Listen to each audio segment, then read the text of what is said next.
Okay, so welcome everybody to the first episode of Song Surgery. And this is a segment where I take apart a mix that I've recently done and just show you a little bit of some of the things that I did to kind of make this mix happen.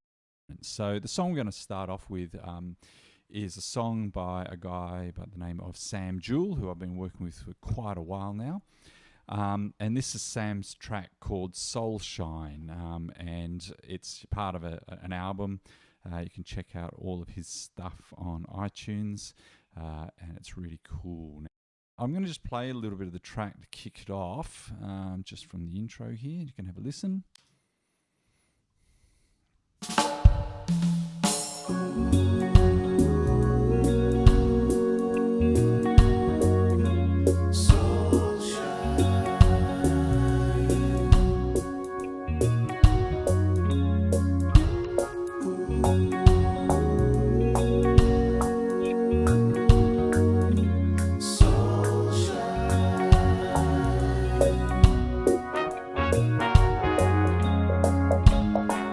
The sun comes up, the sun goes down. Okay, so you can see or hear that it's a pretty standard kind of reggae track. So today's one, we're going to just have a look at the drums and bass to kick it off. Now, you'll probably notice that with this session, there are lots and lots and lots of different tracks, and a lot of them are hidden. You can see here, lots of hidden tracks. We tend to, record a lot of stuff, stem it down, and then just use the stems pretty much as, and this is pretty much the approach that we did this time. So the reason why there's not many drum tracks is the fact that if you look further down, this one is actually a stem of the drums and bass. Okay, now this was done on pretty much on a day on when we used the SSL. We had an SSL studio. We just simply mapped all of the drum and bass tracks across the original. We mapped the drums and bass across the console and then mixed the drums and bass down into a stem, and this is the resultant stem. Sam has then gone ahead and sort of edited parts of it because we did a number of passes and we used different delays and things like that. So the drums and bass stem are pretty much like this. So we'll just solo this now and here have a listen. So just drums and bass.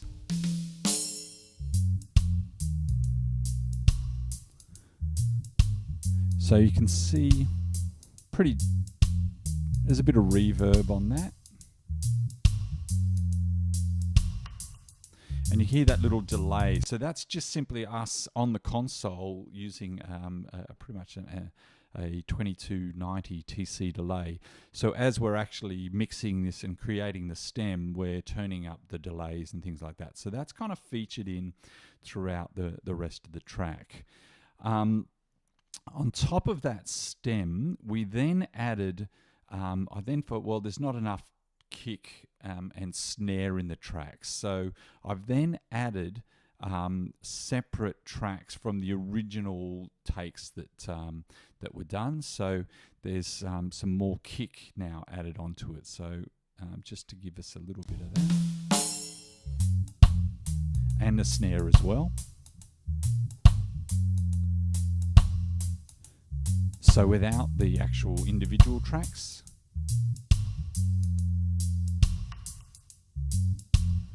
And now with the tracks.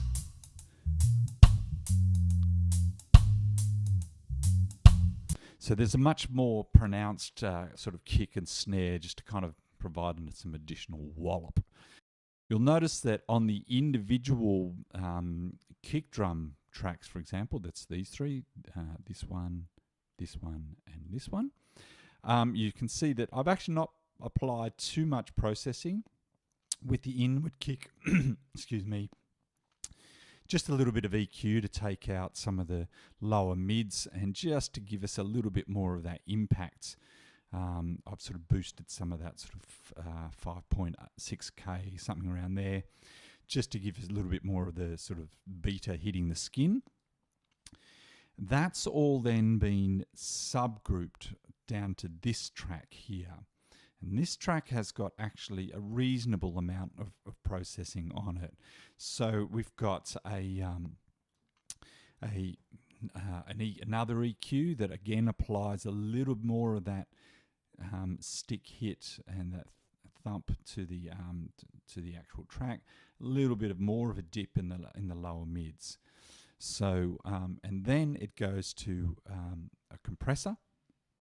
Okay, so with the compressor, just a little bit of a grab, 6 dB of gain reduction there. I'll bypass that EQ. You can hear a drop in the click here. Right, not so much impact. That's much more impact now on the kick drum there. Then followed by the compressor, and then on top of that I've applied Maxim. This is something I don't usually do, but felt that the kick has made much more solid by using Maxim here. So without it,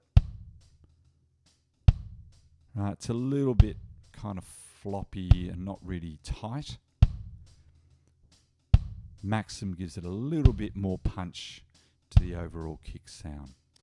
With the kick, I've then added this 40 Hertz track. So what's going on here is that the kick is being sent, this track is being sent to a send called sub trigger. So it's just simply a bus send.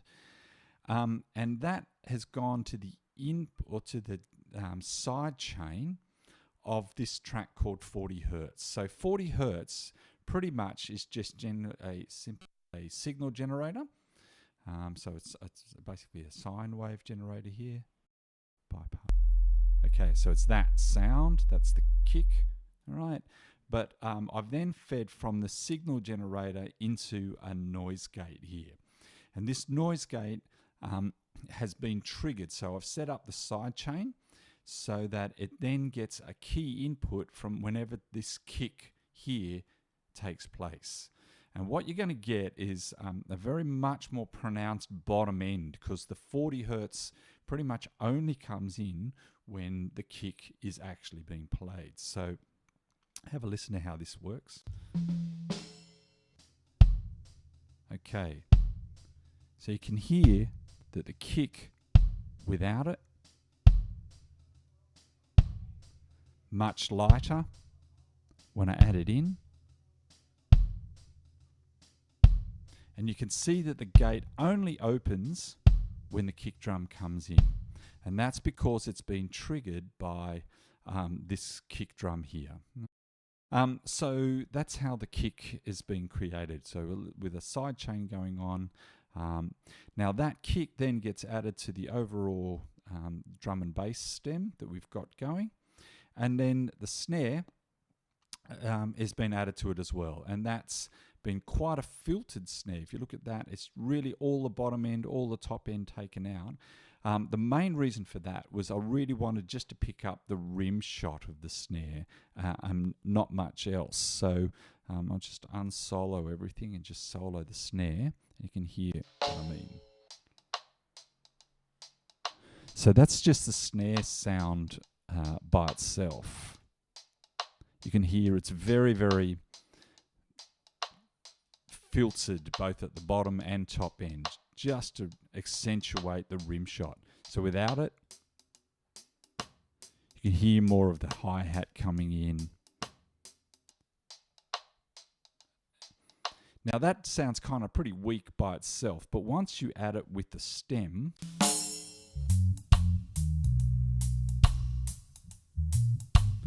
it sounds a lot more convincing. So that's without it, right?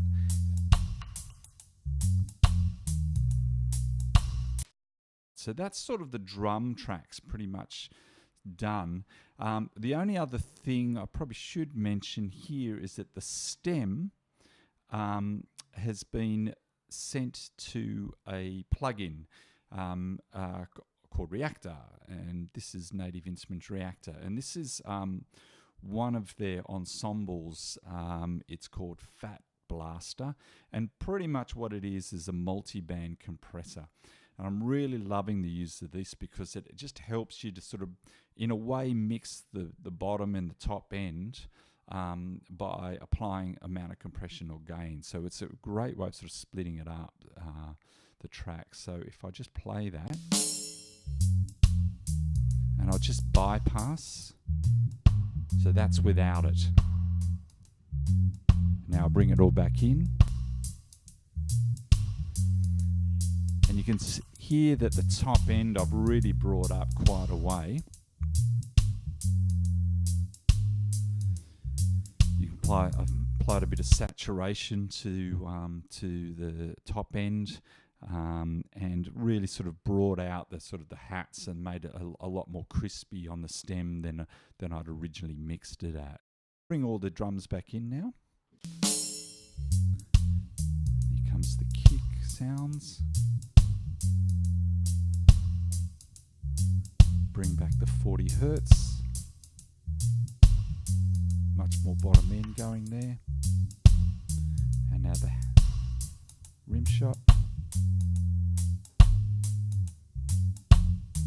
Okay, and then the final thing we did was to move it to, or send it off to some more ambience. The stem already had some reverb applied to it, but I thought I'd add a little bit more. So I've sent it off. I've sent the kick as a total to a small hall, and that is all the way over here. The small hall is another Native Instruments plugin here, and that's the RC48. And when I play that, you'll hear how that sounds.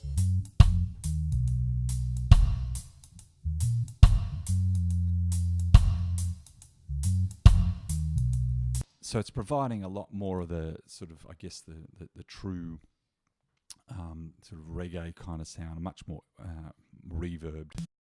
And in addition to that, I also sent the snare off to a big hall, and you can see there's quite a lot of that going there. And the big hall again is another RC48, right? And that's got a few sort of more echoes on it.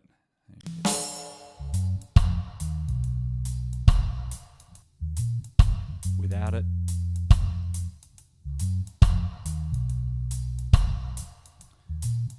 So you're really getting that, and combined with the delay, you're really getting that sort of big, open, kind of reggae drum sound, dub sound. Then I added the bass. Now again, I felt that the stem that we had really didn't have enough bass to fit in with the rest of the mix. So it's not bad there, but when you add it to the rest of the track, and what I'll do is I'll just mute these individual bass sounds for a second.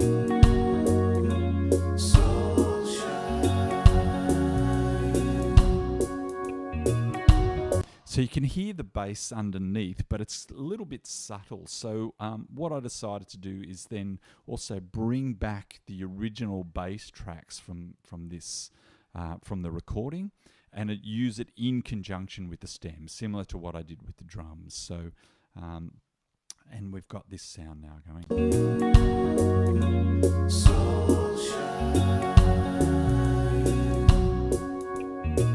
So just muted.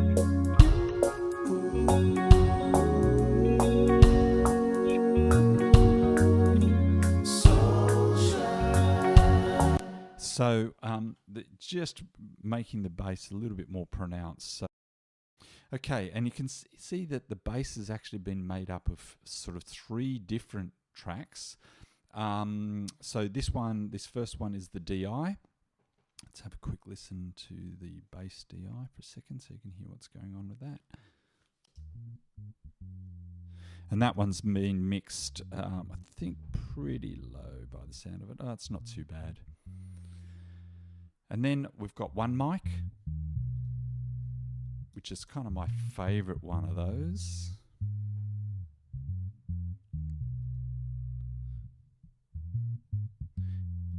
And then a second mic. Right, much kind of fuzzier tone there. And then again, all three of these bass tracks have gone to another stem. To that submix, I then applied a little bit of processing, just an EQ. And you can see that with the EQ, it's pretty severe. It's moved out a lot of that top end, all right? So to give it that real kind of reggae vibe. And that's going quite a lot, you know. That's everything below 124 hertz. So that's pretty heavy.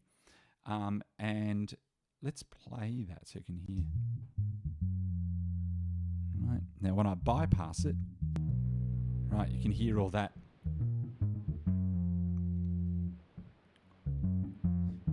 It's quite noisy. And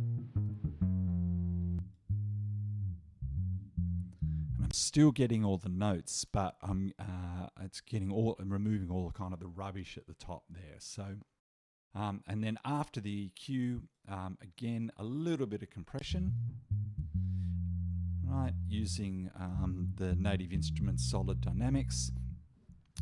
Again, little 6 dB of gain reduction, not much really going on, but just keeping a nice overall level here. So there's some variation. If you look at the output over here, there's a little bit of variation, but keeping it pretty much intact all the way through. The only other bit of processing that I applied to the bass was this one on the amp. Which is one of the mic sounds here. I put a small Sans amp on it.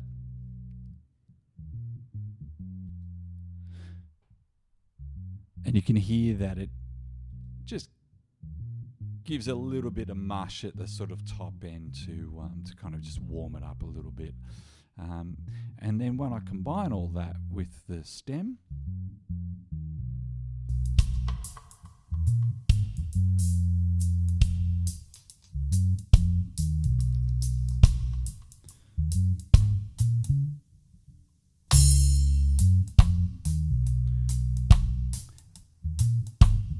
that's the overall rhythm, drum and bass sound. Okay, now the only other thing that I also just applied to the track, this little thing here, which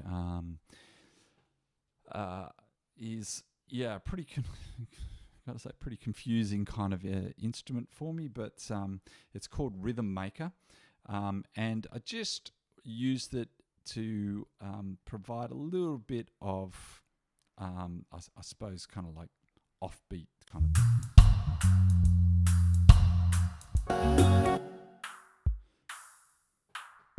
So just a little bit of a lift there to kind of really I suppose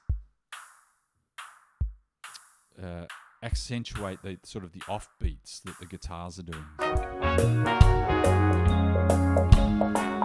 The sun comes up. And it's very subtle, but if you listen very closely to the mix, you can hear it pretty much goes all the way through. I did some automation on this, and I'll explain a little bit of that in a second. And just adding on some, you can see that it's pretty much unmuted all the way through, except for some kind of little bits and pieces where I just didn't feel like the sort of rhythm worked that well. All right, so it's just a little rhythmic texture that is just subtly in the background. And you can see I've also applied quite a lot of automation to it at one point here. And this automation is actually the send to a little analog delay that I created. So I'm I might just play it sort of from here with this soloed, and let's just find the analog delay. And the analog delay track is this one here. And this analog delay is actually using Native Instruments guitar rig. And what that does is just a little bit of the bottom end rolled off with this twin delay, and then going into a filter. And you'll hear that I've actually done quite a lot of automation on this filter. But let's hear how that analog delay works with the rhythm maker.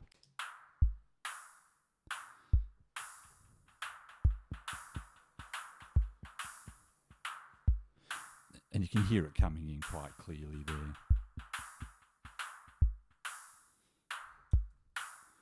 So as I, just bring in,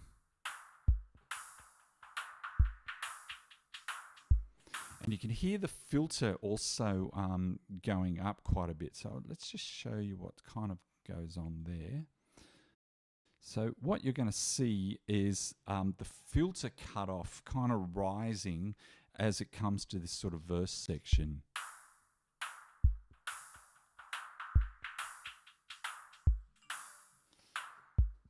So it gives you that sort of just that kind of like, again, that sort of reggae-ish thing, and sort of dub orientated, I suppose. So I'll just mute that, unsolo it all. The sun comes up. And there's a couple of things that I actually did, sending off to that delay all at the same time, but we'll sort of get into that a little bit later. So that's pretty much all the rhythmic elements in terms of this particular track. I don't think there's been a huge amount of automation in terms of the drums applied to it. Yeah, just a little notch here and there, nothing major with the entire drum track.